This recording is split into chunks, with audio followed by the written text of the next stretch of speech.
டேய், உன்னை போய் ஒழுங்கா என்ஜாய் பண்ணிட்டு வந்தானே ஊருக்கு அனுப்பி விட்டேன். தலை தீபாவளிக்கு போன இடத்துல உனக்கு என்ன சண்டை? எதுக்கு இப்ப அங்க கோச்சுக்கு நைட்டா கிளம்பி இங்க வந்திருக்க? இல்லடா, அங்க என்ன நடந்துச்சுன்னு உனக்கு தெரியாது.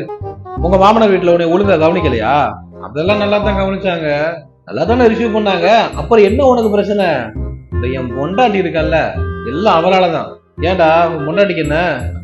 பக்கத்து ஊர்ல திருவிழான்னு சொன்னா போயிட்டு சுத்தி பார்த்துட்டு வந்தோம்டா. சரி, நான் போகும்போதே எனக்கு இந்த சாப்பாடை வாங்கி வச்சிருங்கன்னு சொல்லிட்டு போயிருந்தேன். எல்லாம் சுத்திட்டு வீட்டுக்கு பசியோட பார்சலை திறந்தா எனக்கு பிடிச்ச சாப்பாடை சொல்லாம அவளுக்கு பிடிச்சதை சொல்லி வச்சிருக்காடா. இதுக்கெல்லாமாடா கோச்சுக்கிட்டு வருவ? இல்ல மச்சான், நான் கோச்சுக்கிட்டு வாசல் வர போனேன். எங்கன்னு பின்னாடியே வந்தா. திடீர்னு சவுண்ட காணோம். என்னடா சத்தமே வரலையேன்னு சொல்லிட்டு திரும்பி பாக்குறேன், ஆளை காணோம். போய் பார்த்தா கிச்சனுக்குள்ள உட்காந்துக்கிட்டு, நல்ல வேலை போயிட்டு அவன் பங்கு எனக்கு தான் உட்காந்து சேர்ந்து சாப்பிட்டுட்டு இருக்காடா. எனக்கு திண்ணி கொண்டாருங்க போல. என் நிலைமைய பாத்தியா?